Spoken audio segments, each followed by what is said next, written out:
Hey, e-commerce friend. Today's episode is a replay of one of our most popular episodes. And even if you listen to it the first time, I encourage you to listen to it again because it's likely your business has evolved a lot since then and there might be something that's more relevant to you right now, or you might just hear it differently. So don't go away, listen through, let's get into it.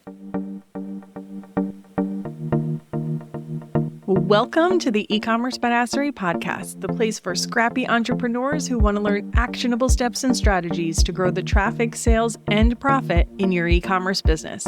I'm your host, Jessica Totillo-Coster, a 20-year retail veteran and former brick-and-mortar boutique owner who spent 3 years as the only employee of a 7-figure online store. That shit was crazy. I know exactly how it feels to do all the things, and I'm sharing everything I learned the hard way so you don't have to. I may have started this business by accident, but supporting badass bosses like you lights me the fuck up, and I am so stoked to see you grow. Are you ready, babe? Let's roll.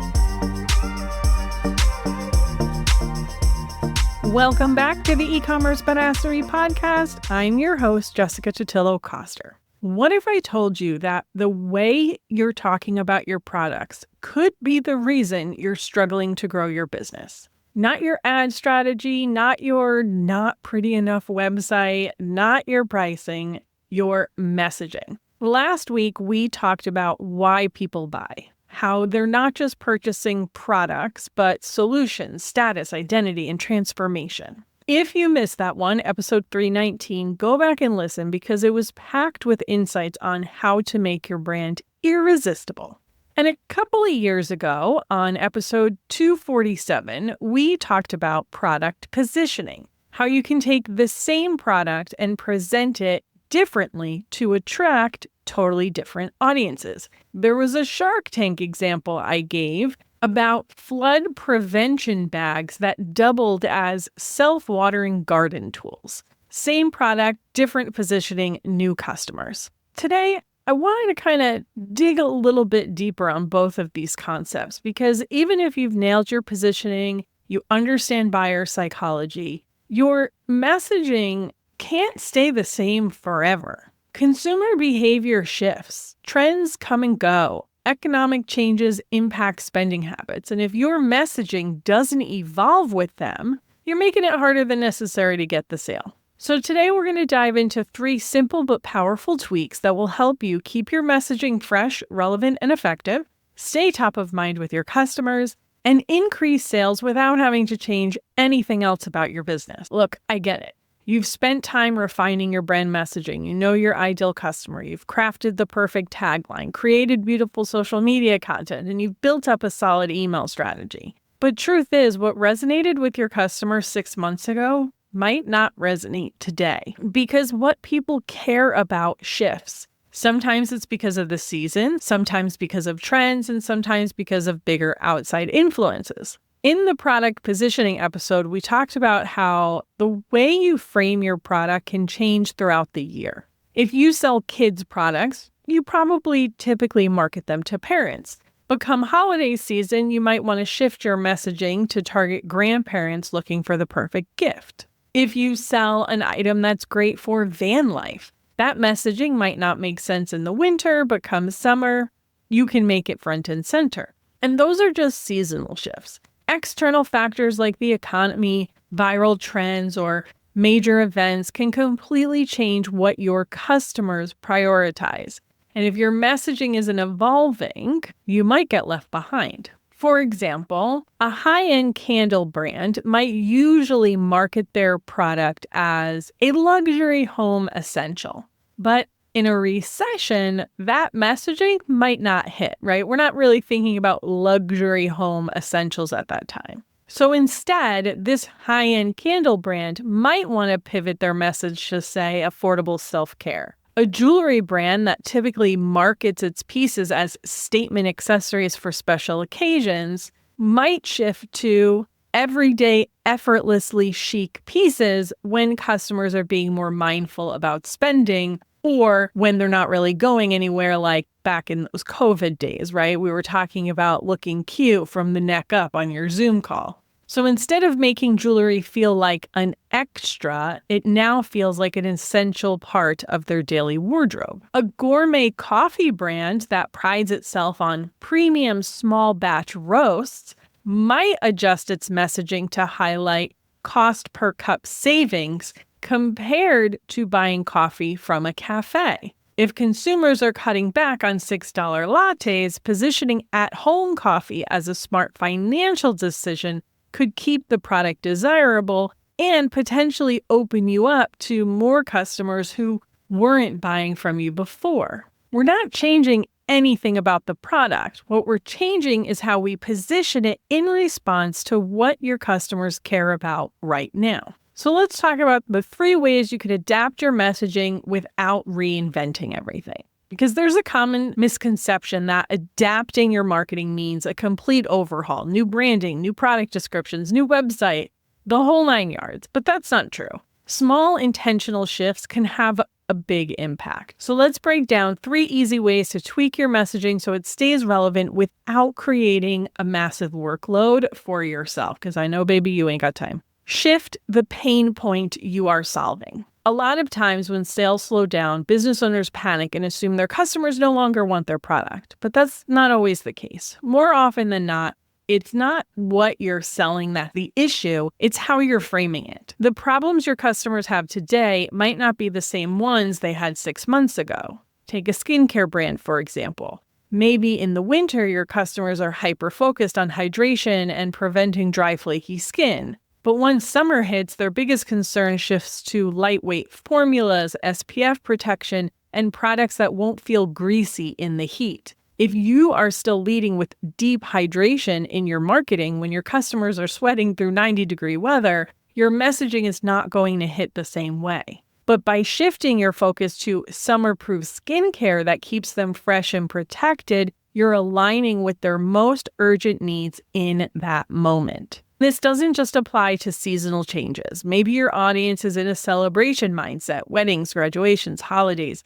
How do you position your product as the perfect purchase for that moment? It's all about shifting the reason they buy rather than changing what they buy. Number 2, use customer language, not just your own. This is one of the easiest ways to keep your marketing fresh. Use the exact words your customers are using. Yes, I know you've heard me say this a lot, but that's because it's so important. After spending 25 plus years selling women's apparel and accessories, I can tell you that sometimes, most times, the simplest message is actually the most powerful. And I see it a lot with jewelry especially. One of the most compelling selling points, it's not the materials, the design, or the fact that it's great quality and going to last a long time. It's about how it makes women feel put together. I've seen this pattern over and over in reviews and customer conversations. Busy moms and women on the go aren't necessarily buying that necklace because it's sterling silver or handcrafted. They're buying it because it does something much more valuable. It makes them feel like they made an effort and like they have their shit together, even when they're just wearing sweats and sneakers. These women are juggling a million things. They don't have time for elaborate outfits, but they still want to feel good about themselves. So what do? They throw on a simple pair of earrings or layered necklaces with their basic tee, and suddenly they feel more intentional, more pulled together, more in control of their day. It's that magical transformation from I just rolled out of bed to I actually put some thought into how I look today. That's what they're after, and it takes literally seconds to achieve. And this logic can be applied to almost any accessory, really. It was the reason why we all wore scarves in the late 2000s, early 2010s. This is why paying attention to your customers' actual language is so damn important. While you're over there talking about metal quality and design inspiration, they're telling you exactly what's motivating their purchase. That feeling of having their shit together, even when life is chaotic. So I want you to go dig through your customer feedback. Look for those emotional benefits they keep mentioning that you might not be highlighting in your marketing. Those gold nuggets of customer language are worth their weight in, well, gold. If you're not sure, export your reviews and feed them into ChatGPT. Ask it to pull out the best bits. Review platforms like JudgeMe are adding internal features to summarize your reviews for you with AI, and then it'll show it to the customer. So go check and turn that on if you've got it. Ultimately, just figure out the real reason they're buying your stuff and make sure you're speaking to it on your website, in your ads, and your emails.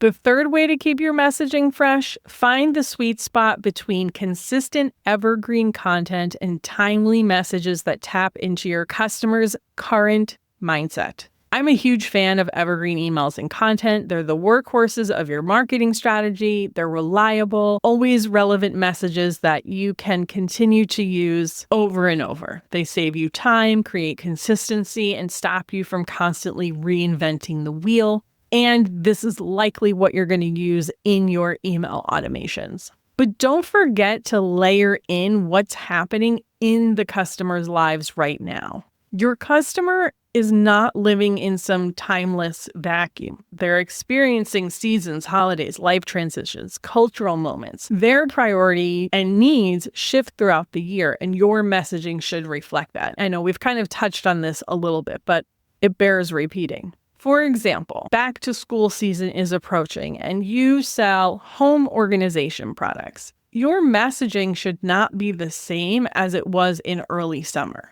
right? Instead of a generic declutter your life message, you can pivot to something like create a homework station that keeps everyone sane, where everything has a place and assignments get done. Or let's say it's January and people are in full-on New Year, new me mode. If you sell planners, organizers, anything self-improvement related, or anything that leads to some sort of lifestyle shift, your messaging should lean into that mindset. And you can say something like the system that turns resolutions into reality when everything else has failed. Even if your product is the same year round, the context around it and how your customer feels about it changes. So this isn't about scrapping your evergreen content or stressing yourself out with constant new campaigns. It's about being intentional with a layer of timely, relevant messaging that speaks to where your customer is right now. Maybe that's just one extra email a month that ties your products to the current season, holiday, or cultural moment. What you're really doing is showing your customers you understand them,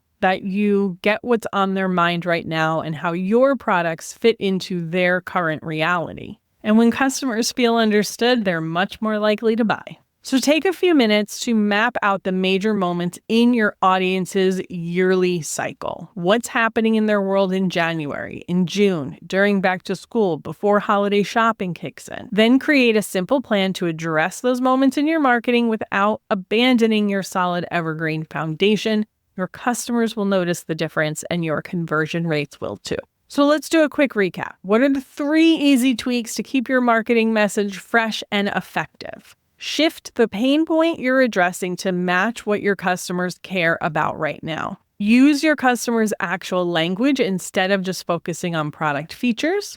And balance your evergreen content with timely seasonal relevance. What I love about these strategies is they don't require you to change your products, rebuild your website, or spend a ton on new marketing materials. It's about making small strategic tweaks to how you talk about what you already offer. Remember, your customers are constantly evolving. Their priorities shift, their challenges change, and what matters to them today might be different tomorrow. When your messaging evolves with them, you stay relevant, relatable, and worth buying from. So this week, I want you to pick just one of these strategies and implement it.